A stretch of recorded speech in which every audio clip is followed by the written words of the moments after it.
Hi, and welcome to Fantasy for the Ages, the show where a father and son sit down and talk about fantasy in many of its mediums. I'm the son in this equation, Zach. And I would be the father, Jim, and it's great to have you with us again here today.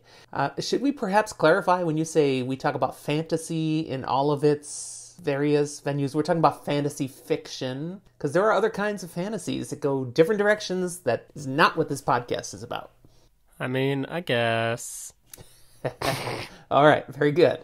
Maybe it was just my generation feels the need for such clarification, and you youngins are all good with it. I felt pretty fair that I wasn't going to go down that road with my dad. Okay, so how are you today? How have you been? I'm doing okay. Could be better. As you all maybe can tell, I have a little bit of a cold right now that I'm getting over. I sound a little funky, and my nose doesn't really like me.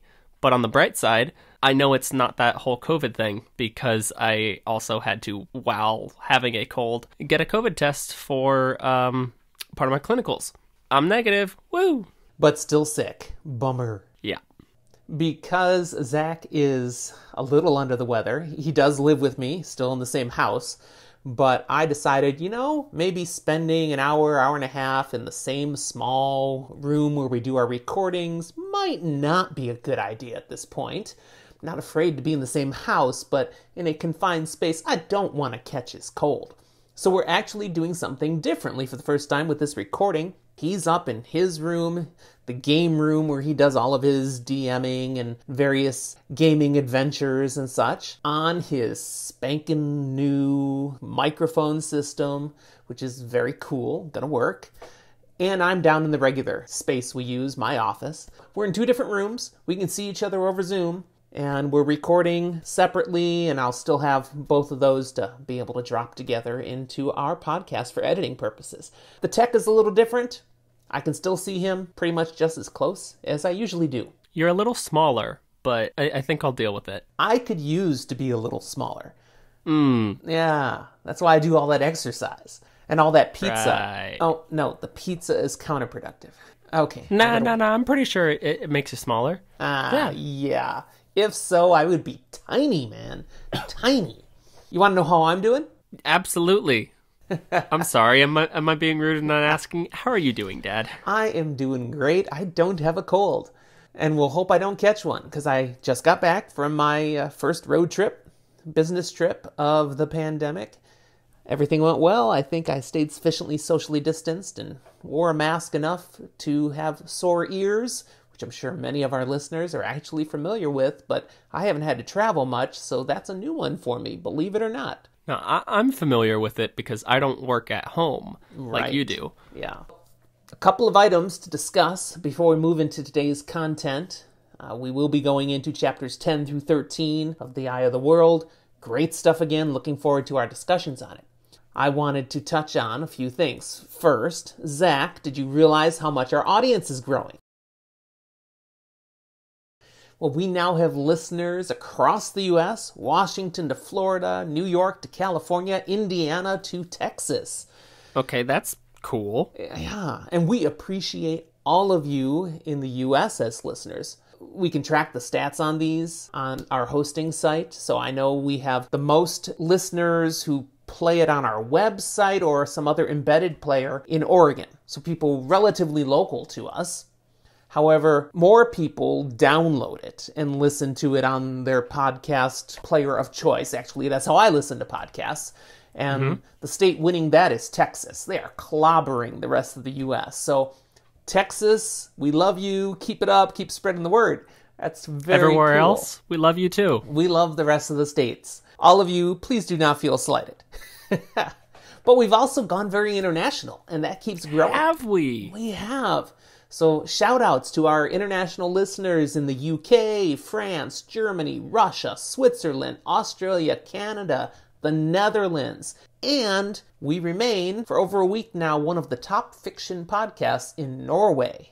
Dang. Way to go, Norwegian listeners! Whoop whoop! They may not make that whoop, I don't know whoop whether sound. to be more Sorry. impressed with you guys, the Norwegian listeners, or... No, I'm just impressed with you guys, not us. We're glad you guys are checking up and continuing to follow us, and We promise not to disappoint.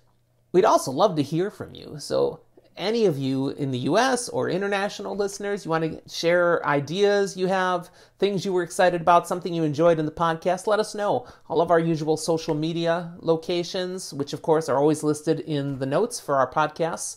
But remember, you can always just shoot us a direct email, fantasyfortheages@gmail.com. The other item is to prep everyone for the special podcast episode we'll have coming up soon. We talked about it last week, how we're going to intersperse occasional podcasts that divert from our direct working through fantasy fiction series and just jump into other topics and fun things that we love about fantasy fiction. And there we go. We've got one of those coming up. Our next episode will be specifically focusing on discussing and debating over the greatest, biggest, baddest fantasy or sci-fi villain, bad guy. The entity who would rule them all. Yeah, it'll be a little bit of a battle of the baddies, but more in a philosophical sense. Yes, we look forward to a spirited discussion on the merits, the strengths, the approaches of all these different nasty villains. And I will not hesitate to say that some of them made me bored. We will be limited a little bit by what we know. There's so much out there, and we have not read it all. I already, at this point, rue the fact that I probably have more books and more things on my reading list than I can ever get to before I die. There's just too much out there. But we've cast a pretty broad net already, and we're going to use what we know to put some things together out there. I also put this out on social media, and we have a few suggestions that we've added to the list that we've gotten from you, our fans. Watch for that. That's going to drop actually as a midweek episode. So you can continue to count on our regular Sunday podcasts, plowing through Eye of the World and then moving on into the rest of the Wheel of Time series before we then shift to another book or book series. But the occasional midweek episode will come your way with something a little different. So don't worry, if you're just here for the Wheel of Time content and that's what you want, you'll still get it on time as normal. That's right. So speaking of the Wheel of Time content, let's get into it. Today, we're going through the action of the next 4 chapters of the Eye of the World, chapters 10 through 13, as our characters fleeing from Emond's Field with the general plan of reaching Tarvalon and the safety of the Aes Sedai. I'm sorry, what was the name of that city again? Did I say it wrong? I did say it wrong again, didn't I? Well, I said it right for me. Tarvalon, man. It totally looks like Tarvalon. And I just finished the audiobook of The Eye of the World. I just finished when that they say today. Tarvalon? And they say Tarvalon every time. But Tarvalon, it just sounds more elegant.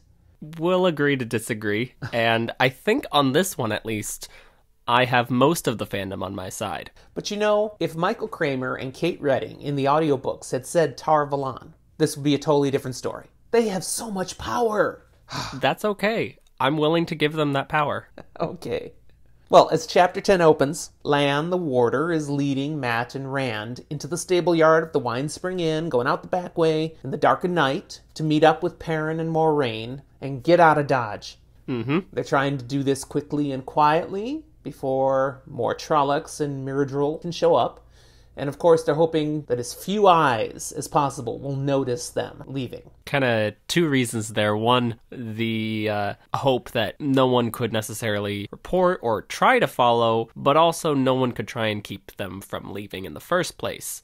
It's not a place that people typically just leave from. So if people did see this, it'd be weird. And even along those lines of people not wanting them to leave, and discouraging that, Moraine had given instructions that they were not to tell anyone they were leaving. Matt and Perrin, they left notes. They've snuck away, and there are notes that should be found in the morning explaining where they've gone, but that will be once they're already well out of there. Meanwhile, Rand was a butt and talked to Tam. He told his dad. The 3 boys, they've been best friends since childhood. They're meeting up together now, preparing to leave, and they, chit-chat a little bit, so it comes out that Rand told his dad. They're like, what? You weren't supposed to tell anybody? They're surprised, and Moraine comes along, catches up with them when they're having this conversation. She also appears to be rather surprised that Rand told his dad.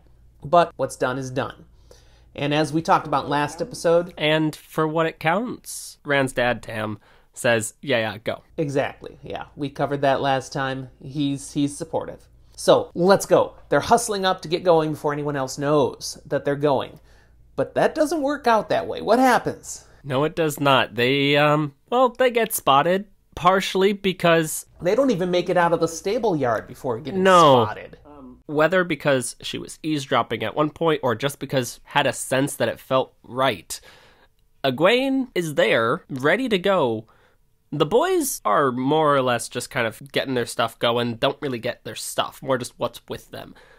Egwene's got a pack all made up. She shows up ready for a trip. Egwene, she's got visions of what she wants for her life, and just staying in Emond's Field and leading the boring, small-town life, that is not for her. She wants to see the world. She figures out, just by seeing how Matt and Perrin had been acting over the course of the day, kind of sneaking around, getting things ready, she just figures out, there's something going on. They're leaving. I gotta get with this. And so bringing that Two Rivers bullheadedness, she butts her way in and says, "You're not going without me." That's right. Just shows up. Bam. And, okay, wow, they don't want her to go with, but Moiraine basically gives it her blessing. Okay, so Egwene's coming with. But the next thing we know, we discover Tom Marilyn wants to come too. It's kind of funny. Apparently, he's sleeping up in the hay. Yeah, apparently. It's funny how they figure it out. The Tom's coming too, because they don't have a horse for Egwene. So, well, let's just take the Gleeman's horse. And Lan's like, I'll leave some money for him to be able to buy another horse. And that's where Tom from up in the hayloft, you can't take my horse, because I'm going to use that. I'm coming with. So they need another horse. Yeah. By the way, Perrin gets a little in the doghouse for that, because he apparently had the job to make sure no one saw them in the stable. And oops, didn't check the hayloft. Whoops. So yes, they do need another horse. Rand contributes Bella. Most important character. Yeah, the horse that, their horse that had made it there in the midst of winter night and is waiting in the stable. A little smaller than all the other horses, but good and sturdy. Hey, she's a hard worker. Don't diss her. That's right. This party now, let's go, before anyone else shows up. Mm-hmm. One last thing of note occurs as they're finally getting out of town. As they're riding away, they notice, up in the sky, something flying. It looks like a bird. It's a plane. It's Superman. Not Superman. Wrong fantasy genre. Oops. Lan and Moiraine identify what it is. It's a Drakkar. That's how I say it. Would you say it that way? No, I don't pronounce the G. So how do you pronounce it? Drakkar. Really? It's a G and an H. You leave those silent, huh? Yeah. In the same way that you don't necessarily say it so much and laugh. You just kind of close off. Well, tell us about a Drakkar, Zach. Okay, so I'm going to start by telling you my horribly inaccurate vision of a Drakkar when I first was reading this book. Okay. Because I know for a fact how wrong it is, and I don't care. I think it is cooler this way.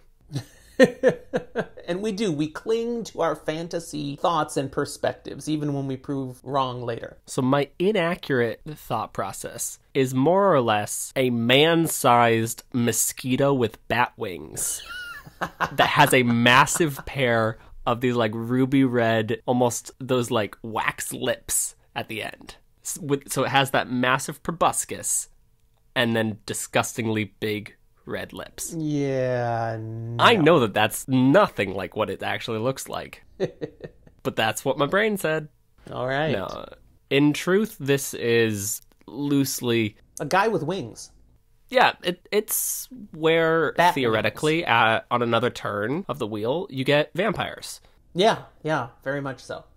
It makes me think a lot like the depiction in, what was it, the 2003 movie, Van Helsing? I don't remember if that was the year, but yeah, that's a good comparison. Where it's almost seamless between wings and clothing, and I believe the depiction often says when they're wrapped around themselves rather than in flight, the wings are almost indistinguishable from a dark cloak. All right, so knowing now that not only Myrddraal and Trollocs are after them, but there's a Drakkar up there, we gotta go. So they increase to a gallop, heading for Terran Ferry.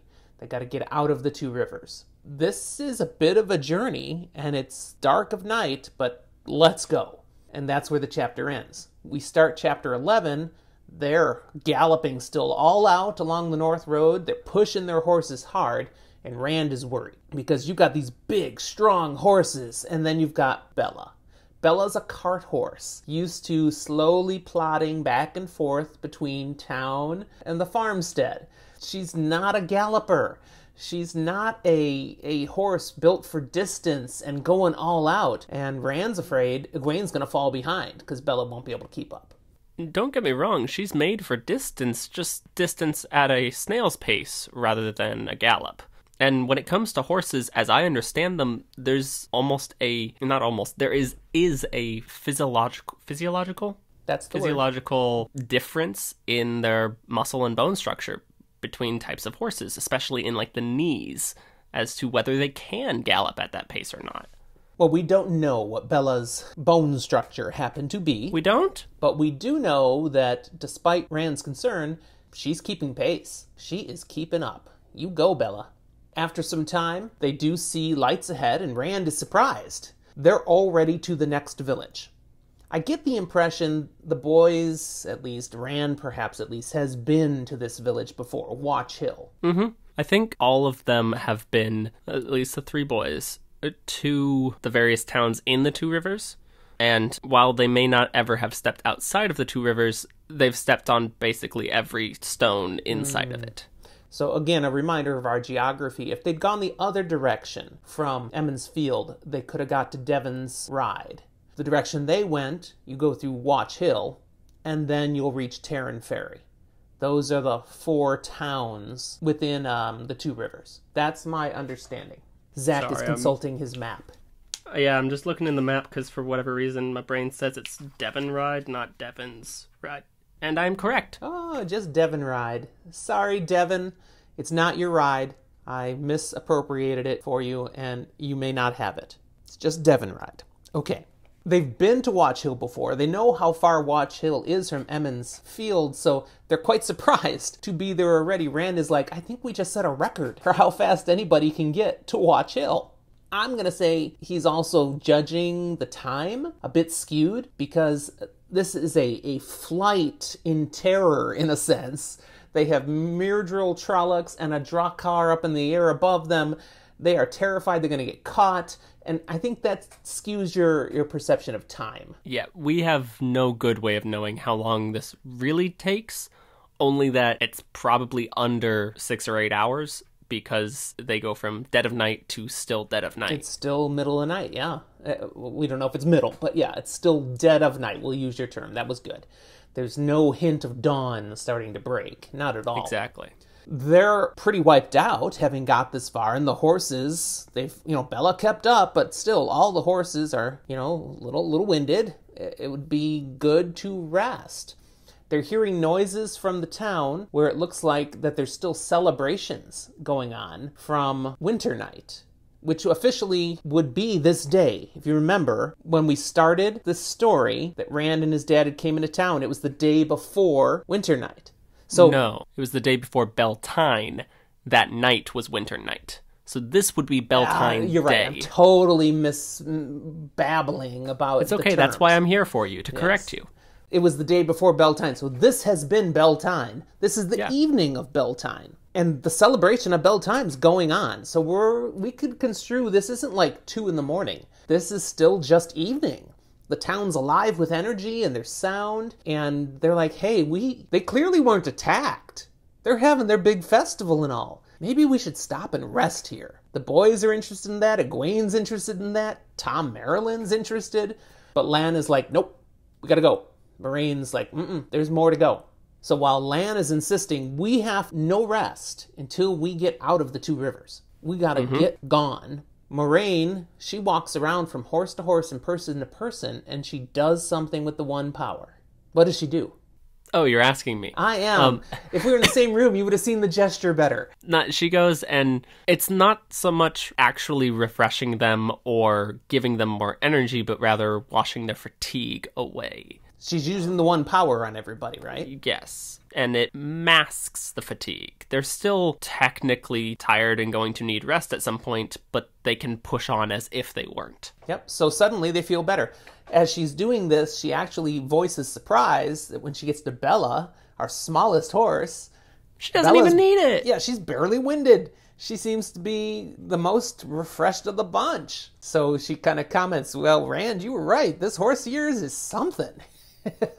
That's all taken care of. They've just kind of been refreshed by Moraine. She can't refresh herself. That's one of the limitations of the one power, Right, that we learned that. you cannot Heal yourself. use it on yourself. You could theoretically impact things around you and cause some effects that look like they're on yourself, but you can't directly use the weaves on yourself. I think that's a good description.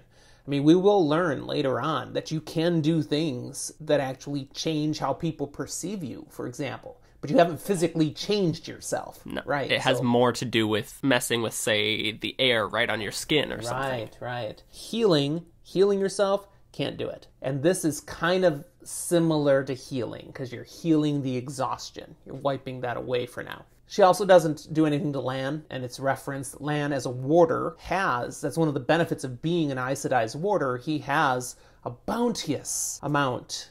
Is that a word, bounteous? I might have made that word up. But I think the actual word is bountiful. Yeah, but there's something else that's tious. Boundless? I don't know. How about copious? Copious is a good word. Sure, that'll work. There's a copious amount of energy and reserves. So he's not sufficiently tired yet. She doesn't have to spend any of her energy on him. That's all taken over, and it's explained we have to go on when not only hear, they get an encounter with the Drakkar. It swoops on them. Does a dive bomb attack. No one's hurt. I mean, the horses startle. Rand gets halfway flung out of the horse, and he's like dangling by one of his stirrups.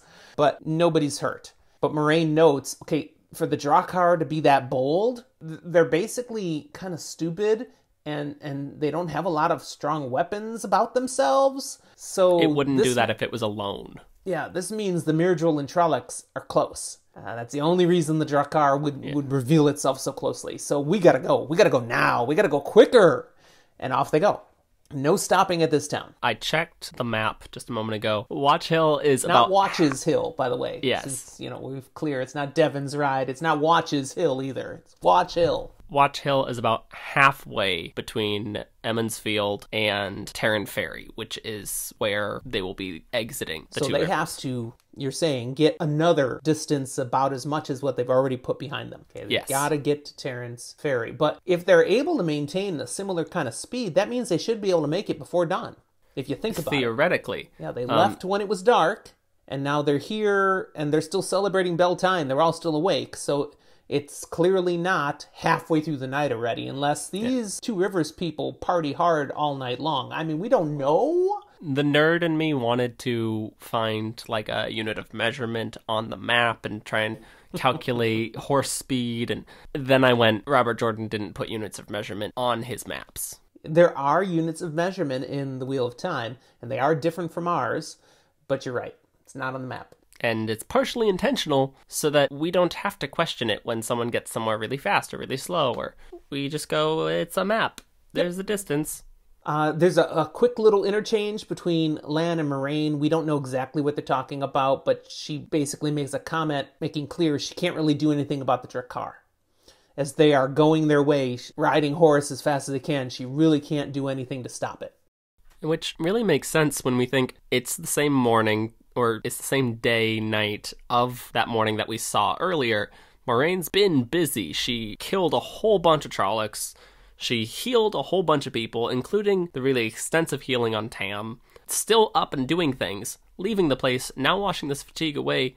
She is dead tired. But she is able to do something. And the Emond's Field folk don't realize what she's done at first, but they catch on pretty quick. As they continue plowing forward, galloping for all they're worth, they start experiencing some fog. Some really thick, dense fog. Just some wisps of it at first, and then gets thicker and thicker, and before you know it, they're riding through pea soup. And the Drakkar, there's no way you can see them anymore. And they come to realize, wait a second. It's way too cold to have fog like this. Fog comes with humidity and you need some warmth. This makes no sense. We learned Moraine did this. She's used the one power to mask their presence. Stuff doesn't need to make sense when you have an Aes Sedai. Yeah, Lan comments, fog's not going to do much good. There's only one place we could go. There's nowhere else. It's Terran Ferry. It's kind of obvious, but Moraine indicates, I have a plan about that. Nothing more said yet. Next thing we know, they're pulling up to Terran Ferry. That was fast. Made it. Yeah. Still, it's middle of the night. They trot up to one particular house and Lamb, bam, bam, bam. He pounds his fist, long, loud, until finally someone comes to the door. It's the ferryman. We meet Master Hightower. How convenient. Lan notes that they wish to cross the river. Now, it's middle of the night. At this point, it probably is closer to the whole 2, 3 in the morning. I'd go with that, yeah. And not surprisingly, therefore, Master Hightower's like, okay, I'll come back in the morning. It was Beltane. Master Hightower is probably somewhere between drunk and hungover. At least they're all a little snookered. Totally. But Lan says, no, we need to cross the river now. This is the time. Gets out his coin purse and starts counting out gold coins until Hightower's eyes start bulging at how much money he's pulled out. And then Lan says this again when we get to the other side of the river. Whoa! Because, I'll be honest here, one of those gold coins probably would have been enough to make his eyes start to bulge. And he kept going. Yeah, he's clearly overpaying. He's doing what he has to do.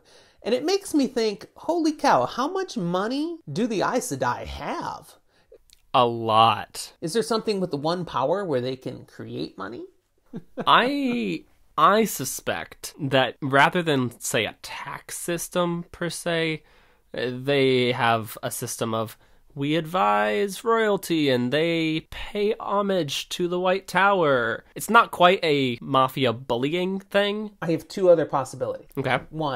One use of the one power is alchemy. They are converting lead into gold. Booyah. I don't think so. It could be.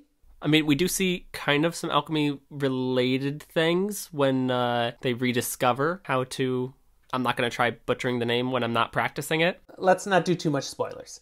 But yes, we've seen them create new metals, new substances out of other substances. So we know the transmuting of one substance into another is possible. Kind of, maybe. That could be. But a second option... We know they live a long time, Aes Sedai. They have, because of their touch to the one power, they have an extended lifetime. We also know that some of them have the gift of foretelling. Perhaps the pattern provides an answer by someone foretells what the market in Andor will do in regard to wheat on a given year. And so they hedge and put in the money against it and boom, make a killing. And because they live so long, they can pull that off again and again. I think that's funny. I don't think it's accurate. I'm trying. Come on. Because Jordan does not actually ever address this. No. You can say there's like a tax and people give, but so much of the world doesn't trust Aes Sedai and even call them witches. Why would they be giving them taxes? But so much of the royal world does. They serve in many, many courts. But in most of those courts, they serve surreptitiously and it's not known. So it's kept on the down low. In Andor, you've got a recognized Aes Sedai advisor. But that's the only of the major... Nope. That's the only one of the major ones where there is an official Aes Sedai advisor. Pretty much all the other main leaders have Aes Sedai advising them, but it's an unofficial, it's just, this is the person around who helps me out. Mayenne has an official. Again, it's tiny. Yeah. But it does. Tyr doesn't have anyone. They hate Aes Sedai. But a number of the border nations do as well. Oh, they have a lot of respect for the Aes Sedai. That's true. They would be willing to pay taxes. Exactly. Now, we'll see that to that respect. extent, the Green Aja should be doing more, but that's a totally different issue we can talk about later. We'll see about the Borderlands later in the book, for sure. We kind of went down a tangent there. Let's get back on track here now. The money has been paid, and more has been offered. Hightower has agreed, and now he's going to go wake his workers. Because he doesn't actually... It's not like you turn on the motor and take the ferry across the river. No, this is loosely boards on top of barrels, and people use big sticks to carry it across or pull on a rope. I kind of pictured it as ropes. So they're pulling on the ropes to get him across. Yeah. And largely, I'd say Hightower's job is mostly to yell at the other people. Yeah, he's management. He's totally management. He owns it, but that's about it. So the chapter ends. Hightower's going to go get his people, and Lan and the group, they'll meet him down at the ferry. At the ferry, not the word I want is the ferry landing. Dock. The dock. Okay. So chapter 12 sees them down there waiting for Hightower and his men. Moraine indicates Lan should take the lead on dealing with Hightower and his men. She seems to want to stay out of the main focus. This, again, is similar to what took place in Emond's Field. We don't want people to know more than necessary, and the implication is the forces of the Dark One could learn information from these people. So let's not give them more to remember than necessary. But then Lan does something that's kind of interesting here, and I chuckled about it when I read it. Mm-hmm. He gets the boys to look tough. Do you remember that? Well, look tough. You guys can't see it, but I'm doing air quotes. Because Because these are 3 country boys. they're sturdy looking, but they don't look threatening. So Lan is doing it. He's standing there looking casual, but with his sword clearly visible and his hand resting on the pommel like he could draw it in a moment. Rand duplicates the action with his heron-marked blade, though I doubt they could notice that in the dark. But it's clearly a sword, very similar to Lan's. Looks like he's ready to use it. Perrin's got that big battle axe with him, and he loosens it in its holder. Different term used for it, but so clearly he looks ready, and he's like positioned. Like, I could go, man. I could go. And Matt, well, he's the guy with the bow. So he's got his hand on his quiver. Like, he could draw an arrow at any moment. And I'd say, at the very least, he's strung his bow. It's not sitting there completely just loose.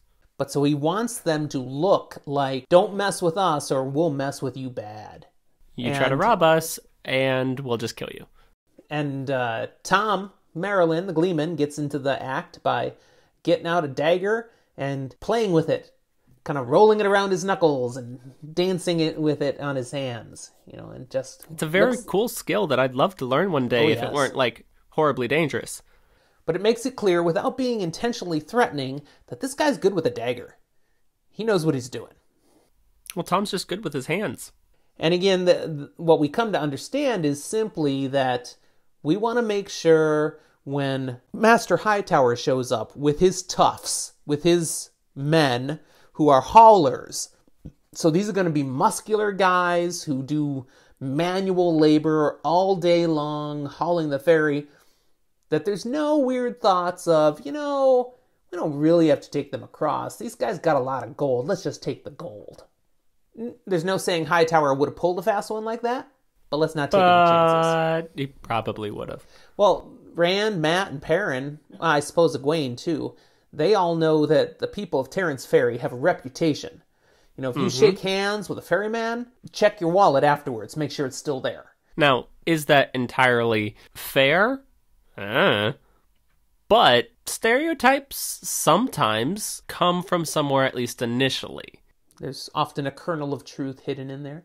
And while it may be horribly exaggerated and out of place to make it as a generalization, in this specific case, it's better to be safe than sorry. I would kind of agree with you in the sense that we don't know how true it is, but the people of the two rivers, they tend to be very good, salt-of-the-earth country folk. And then you've got the people of Terran Ferry who aren't quite like everybody else. These aren't farmers.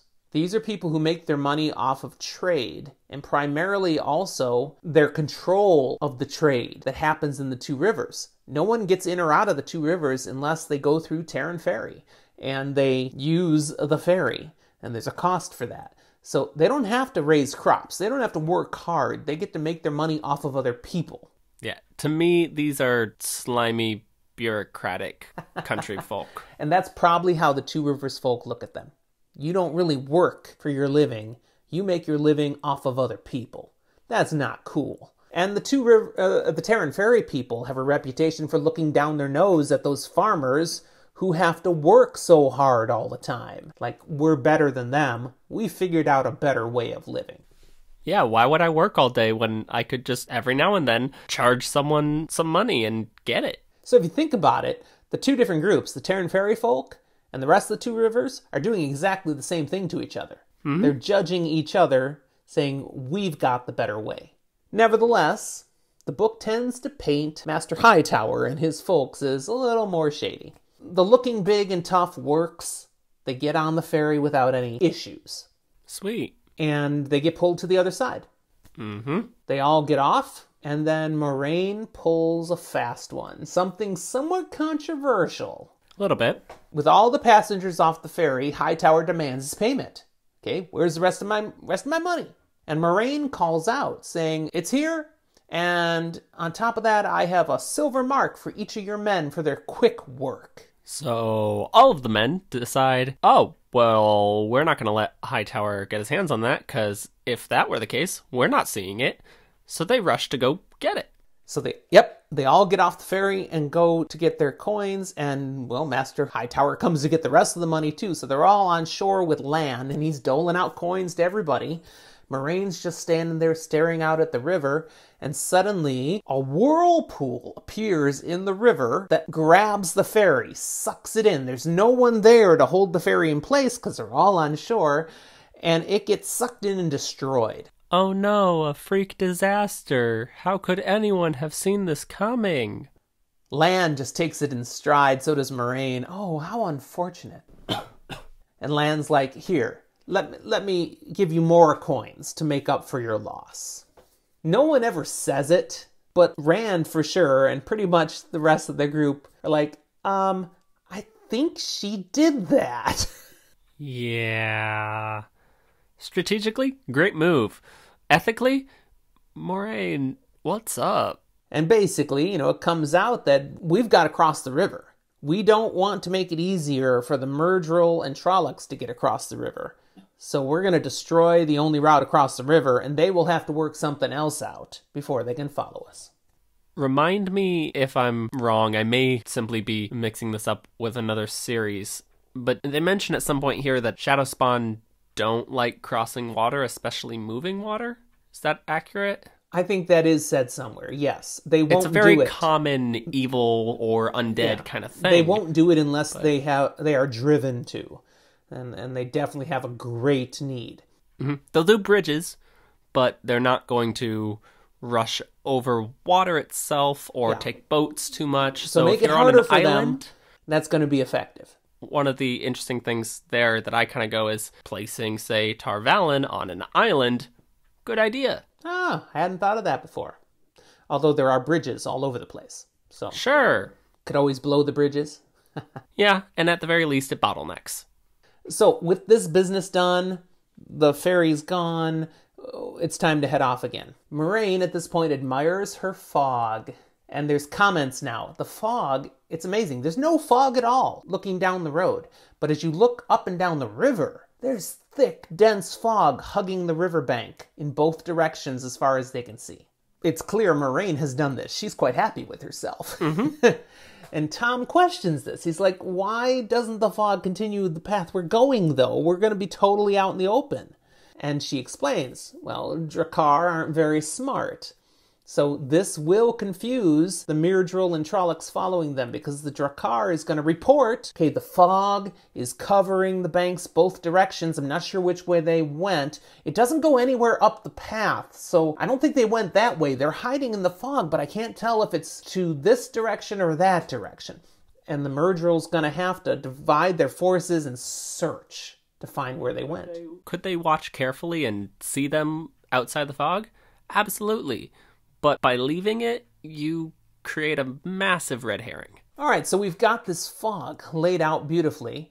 And because of that, and now that it's going to be harder for the forces of darkness to get across the river, they're going to go ahead and rest finally. They are led by Lan to a hidden place amongst the trees.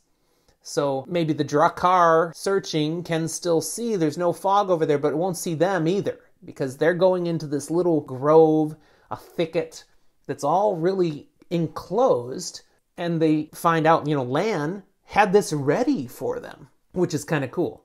He basically anticipated they might end up needing a place to hide.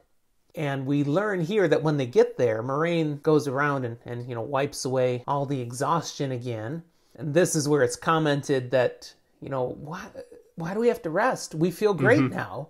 It's like, well, you don't really feel great. Exactly. It's like you said before. It's just wiped away the fatigue, but you're still exhausted. Your body's still tired. You just don't feel it. Yep. In essence, you could keep going and going and going, and eventually you would drop dead from exhaustion. But you'd still feel great until that moment. And because of this, we'll actually have to slow our pace down in the coming days to let ourselves recover from how hard we've pushed ourselves. But still, with the help of the One Power, there's no point feeling so miserable. So while the boys are learning about that from Lan, because they're all going to take care of the horses, get them ready for the night, Moraine and Egwene, they've gone inside this enclosure area. Rand is the first one to follow inside, and he overcomes the wrong word. He comes upon Overhears. the ladies talking about the One Power. And here we as readers get to learn for the first time with clarity about the true source, where the One Power is drawn from, and that it has two halves. The male half, Saidin, and the female half, Saidar. Woohoo! Saidin has been tainted by the Dark One, so That men, who are the ones who use Saidin, can no longer channel the One Power without eventually going mad and dying. However, Saidar, it's still safe to use as long as you have 2 X chromosomes. Yes. Women have no risk of getting tainted by Saidar. It's clean. It has its own risks, but not in the sense of evil taint. Speaking to those risks, we learn that many women can learn to touch the true source and channel the One Power, but a few rare women will simply, by natural instinct and the fortune of birth, will touch the source and channel the One Power with no training at all, and that's very dangerous. If you don't have the proper training and you're touching the true source, you may actually end up killing yourself. The power will do such damage to you that you can die from it. In some ways, you are quite literally playing with fire. Yes, and you don't even know it. But we also learn from Moraine that when those people are discovered and then are properly trained, they usually go on to be the most powerful of the Aes Sedai, the ones who had that natural ability, not just they learned how to do it. Which is really not a crazy thing if we think about it in any other skill or ability. Those who have natural raw talent and then really train their skill up, those are the people who are going to be exceedingly great in their field. Now we also learn something that's related to this with men. There are men out there who could learn how to touch the true source and use the One Power. But they aren't really in any danger, because no one's going around teaching men to do this anymore. So as long as you're not one of these rare few that naturally touches it, you could be a man who can channel and be fine. Exactly. But as you note, then, men are just like women. Some of them are born with that natural connection to the source. They're the ones that are a danger, because they will start using the One Power without even thinking about it, and will eventually therefore go insane, do a lot of damage, and die. And so we learn there is a segment of the Aes Sedai dedicated to preventing that. Well, and the men here are faced with a double danger. Moraine tells Egwene with women, those who touch it naturally need training, or they're going to touch it and possibly hurt themselves or those around them by not knowing what they're doing. Men aren't going to get that training because they're destined to go mad and kill people or die, but therefore they also have the risk of doing something out of their control at the same time. So it's really a volatile bomb exploding until eventually it doesn't explode anymore because it hit its critical mass. We have heard previously that the Aes Sedai are grouped into different Ajas, and we haven't heard a lot about the Ajas yet. I pronounce it Aja, some say Aja. It's a J. It depends on how you go with the J. Aja or Aja. I don't know how you say it. I say it with a harder J, but I think that's wrong.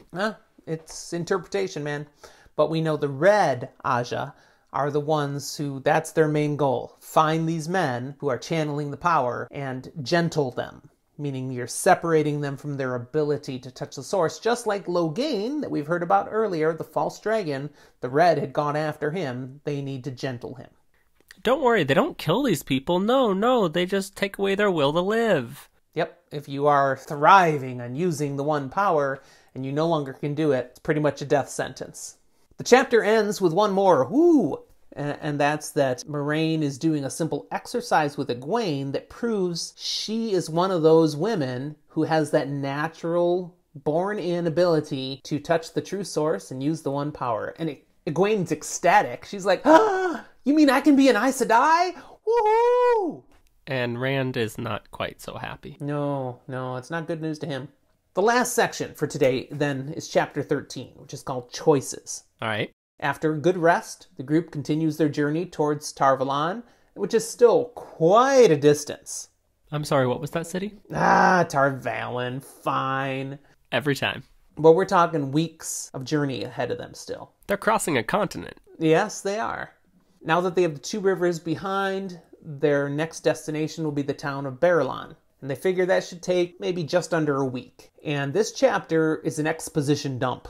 We just learn a lot of information as they are traveling over many days to get to Barillon. We spent 12 chapters to get through 2 days/nights.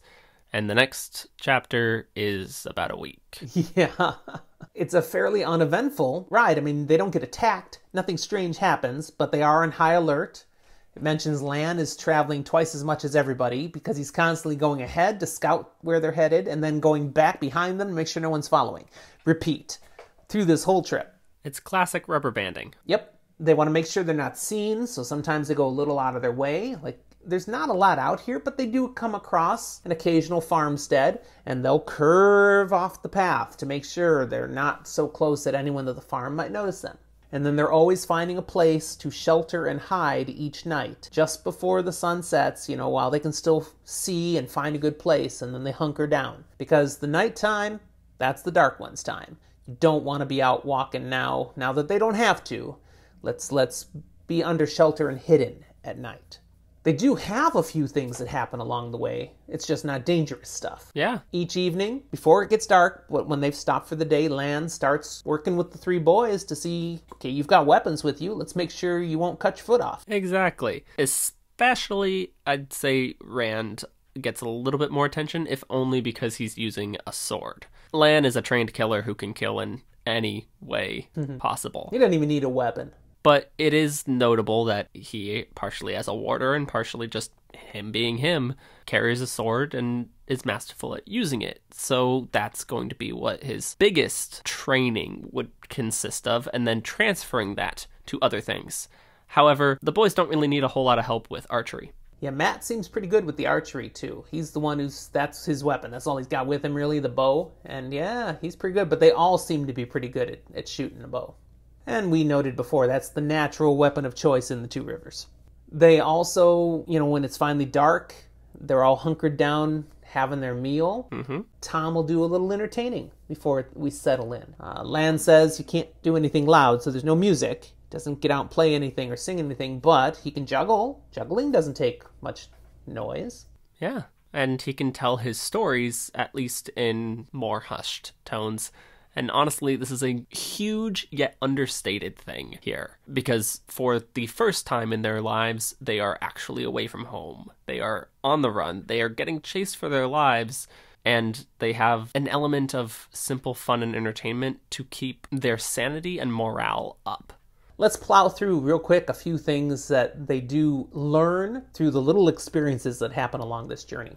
Absolutely. One is when Rand is shocked to discover one morning Egwene unbraiding her hair. Oh no! I mean, all her life she's looked forward to braiding her hair, and that was that big event she got to do just the last day that they were there in Emond's Field, and now she's taking it out. What in the world? What's going on? It seems pretty instantly clear, at least to us as a reader. Egwene was emulating the powerful woman in the Two Rivers. Now she has a new powerful woman to emulate, and Moraine doesn't keep her hair braided. Well, and Rand, he gets into a little argument with her about it, and she's very blunt about it. I want to be an Aes Sedai, and Aes Sedai don't braid their hair, so I'm done with that. He's like, you are shaking the dust off your feet of Emond's Field awfully fast.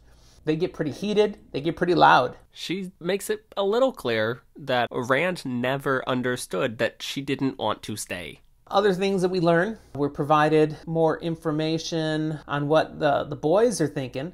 They have a couple of days into the journey, and there's been no Trollocs, no Murderil, no Drakkar.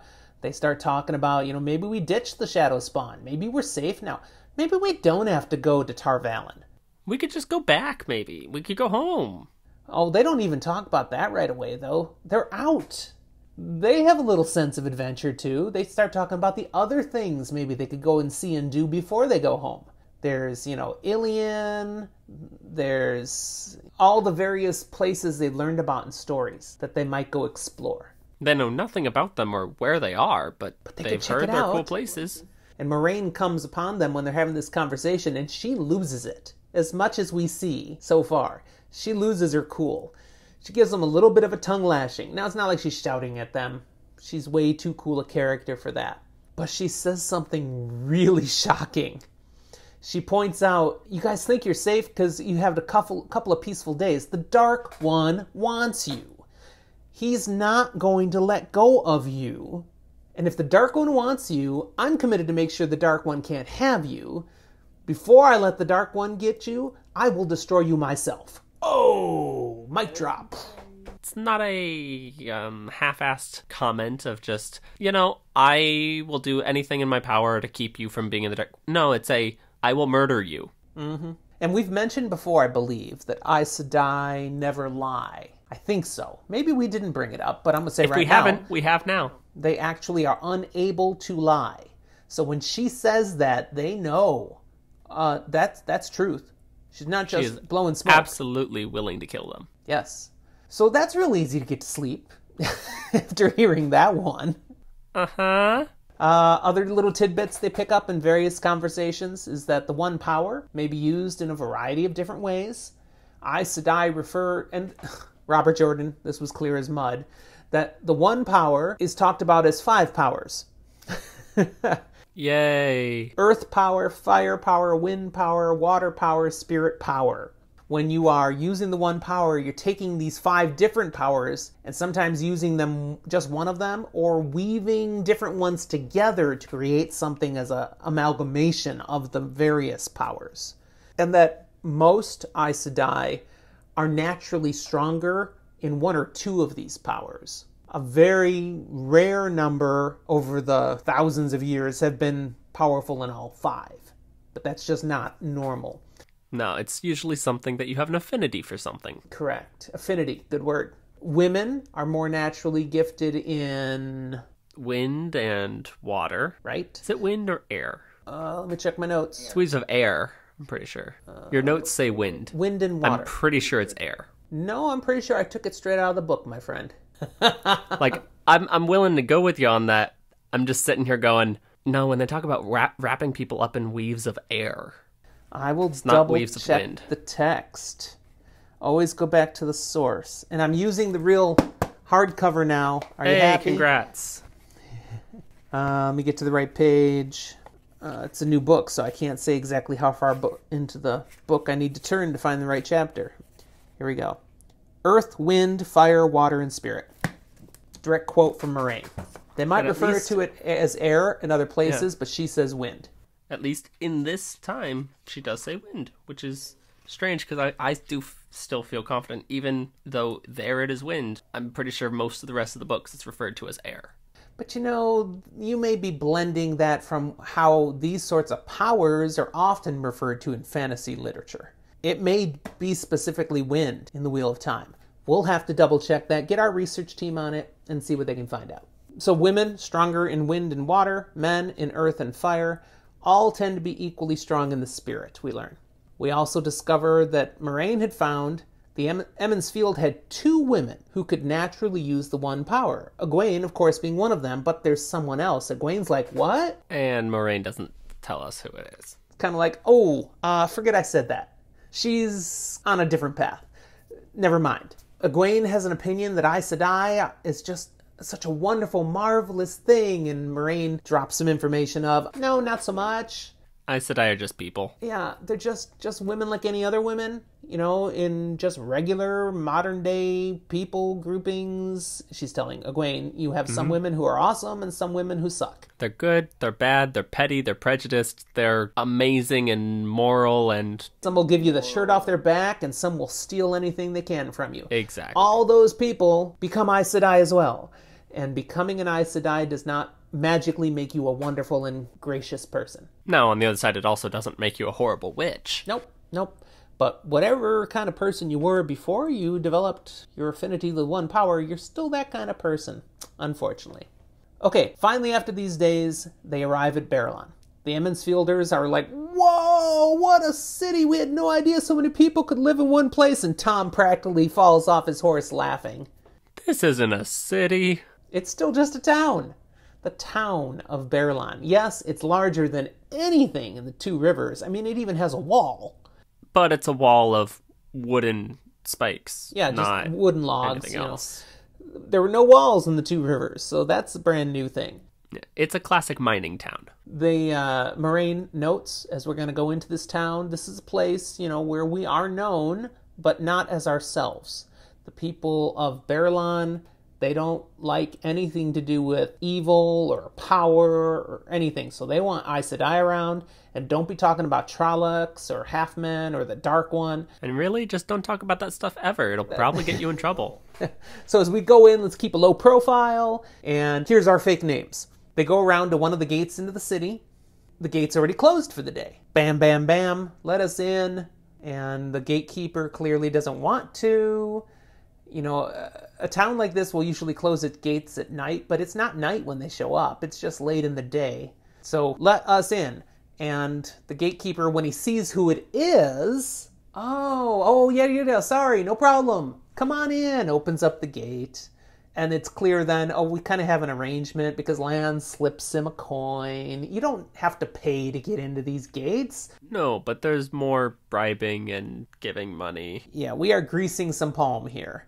Discretion is being purchased, I believe. Sure. This guy also shares a little gossip. Tells us some things about the world. A lot of it is stuff that we already know, but there's a couple things here, especially in the town of Berlon, that we do learn. Mm-hmm. First, the White Cloaks are here. The Children of the Light. This is where I've said in the past, you get a little bit more, you get closer to a religious fanaticism in Robert Jordan's The Wheel of Time. A group dedicated to the idea of the light in a zealous way. They are also dedicated to the fact that they are therefore purer and better than everyone else. And they will not hesitate to say that anyone who disagrees with them must be disagreeing with them because they are against the light, and therefore a dark friend. They also have no love for Aes Sedai, deciding to paint the one power as more than people should be having anything to do with. Therefore, if you're touching the one power, you are evil, and burn the witch, as we said last episode. And I believe we talked briefly in a previous episode about how that may even go back as far as Arthur Hawkwing. Yes, we did. For the Which origins is when of the that. White Cloaks were formed. They also hear gossip about a large battle that took place down in Gildan between the Aes Sedai and the dragon, and that the Aes Sedai apparently lost that battle. And, Uh-oh. Yeah, and they were all killed. Well, that's what the gossip is saying, at least. And the dragon, Logain, that we've heard of before, thousands have flocked to his banner and are now being called the People of the Dragon, and they are on the march from Gildan to Tyr. Now, Rand's like asking Tom, so what's up with this People of the Dragon? I mean, what's going on? And we get a reference from Tom from the Kariathon cycle. Sure. I think that's how you say it. That works with me. Rand has heard of the Kariathon cycle. It's translated as the prophecies of the dragon. So Tom shares that the cycle has a number of prophecies about the rebirth of the dragon, and that one of them is that a sign will be that the people of the dragon will conquer the Stone of Tyr. First mention of the Stone of Tyr we've had. It is the first fortress that was built by men after the breaking of the world, and it has never been conquered. And guess what? It's made of stone. It is. And made in a way that can't be replicated. You look at it and we're like, how did they do this? It's one of the wonders of the world. There's also a prophecy in the Koreathon cycle about the sword that cannot be touched, that the Stone of Tyr will not fall until the sword that cannot be touched is wielded by the dragon. Tom doesn't know much about that sword other than it's stored inside the Stone of Tyr. So, and then we leave that part of what we're talking about and won't revisit it for another 2 books. That's correct. But this is called foreshadowing. That's important information, people. It makes no sense yet, but trust us, keep it in your brain. This is going to become relevant again. And so they head off into Berlan towards the Stag and Lion Inn. That's their destination. The group doesn't know that. They're just following where Lan and Marine go, but that's where they stop. The Stag and Lion. Innkeeper there happily welcomes them. They clearly are known by the innkeeper. At least by their fake names. Yeah, happy to note that he is what sort of innkeeper? He's fat. Yes, he is. In a very pleasant way. Must be a good innkeeper. Exactly.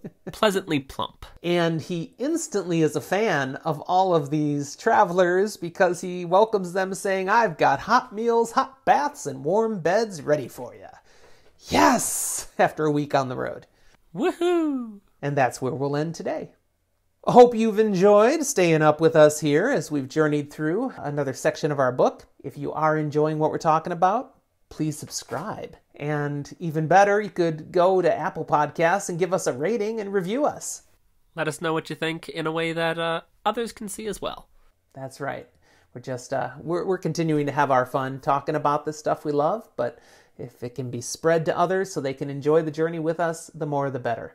If you are trying to read and keep up with us, you know, if you're a first-time reader or you're just rereading and you want to keep pace and be fresh, next Sunday, the episode will focus on chapters 14, 15, and 16. Until then, if you'd like to join in with the discussion with us, you can find us on our various social medias, Facebook, Twitter, Instagram, Discord, or even our Patreon page.